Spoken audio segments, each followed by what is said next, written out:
Lots of talk surrounds Seth Rollins and the Night of Champions 2015 show, whether, him versus John Cena for the United States Championship or him versus Sting is going to be the real main event. What's going to go on last? Do you want to value the United States Championship over the WWE Championship, which has a longer sort of meaning, a longer sort of reign?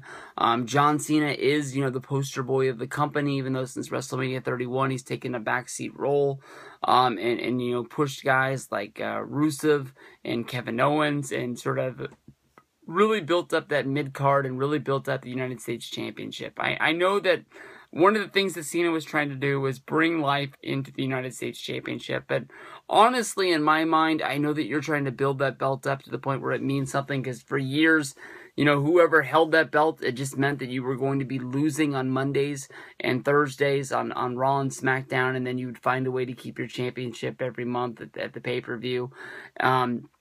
That's basically all that the Intercontinental and the United States title meant for anything. The WWE always thought that you were, making stars by having them, surprisingly beat somebody on Raw or SmackDown, building up to a pay-per-view match, and then, they lost. They weren't able to get it done, Tons of guys, winning, non-title matches and things like that. And to me, honestly, how you build stars and how you make new stars is by giving them big moments on big matches. I mean, people will remember Raws here and there along the way, but people always remember pay-per-views. Maybe it's because people don't really have time to watch the TV week in and week out. Maybe if they're watching it live, it's something that really sticks to them because you remember where you were when this thing sort of happens. But the pay-per-views have always stuck into WWE's, fans' minds of something that you need to see. I know lots of people that have the WWE network and that's all they watch. They sit down, they watch the pay-per-view, and then they don't turn the network on again until the next month, and that's just the way it's going to be. For Cena, he got a Raw deal. He basically had the win in the bag at SummerSlam. He should have became 16-time, World Heavyweight Champion. He should have been a double champion at that, keeping his United States title. But instead he lost it because of Jon Stewart from The Tonight Show coming and running in and doing a run-in. From there, they went right into Sting versus Rollins as being the main match. They treated that like it was the main event because it was for the WWE Championship.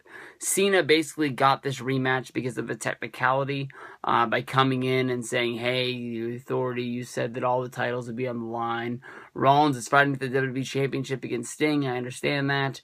He's a legend, all this, that, and the other, but nobody's fighting for that U.S. title, so I'm going to use my rematch clause, and we're going to have this match at Night of Champions. And Stephanie pretty much had her back against the wall and said, yeah, I guess if you want your match, you can have it.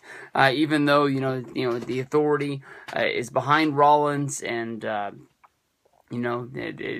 was nothing that they could do. They couldn't talk Cena out of this one. So they're going to get in the ring at Night of Champions. They're going to do it again. United States Championship is the only belt that's on the line for Cena. I honestly could see Cena winning his belt back to sort of get a win over Rollins. But at the end of the day, I think if you want to make Rollins, you have Rollins beat Cena yet once again. You always can roll this into, pushing them at Hell in a Cell, in October. Somebody's got to be in there, and I don't really see them, unless you put, like, the triple threat of, like, Ambrose, Rollins, and Roman in the Cell to sort of finish off all of the feuds that these guys have. That's about the only match that I can draw up to put into Hell in the Cell, unless you're just going to scratch the name and just call it another show, even though probably they've printed up the tickets and the t-shirts and programs and everything that they're going to sell along the way. So this has to be the main event of Hell in the Cell. It's probably going to be the only match in the Cell that I can think of, unless you're going to put Rusev and Ziggler in there with their soap opera storyline.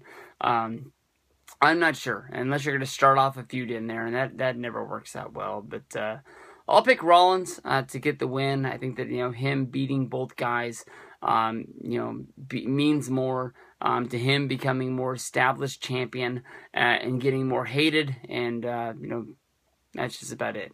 I pick Rollins to win.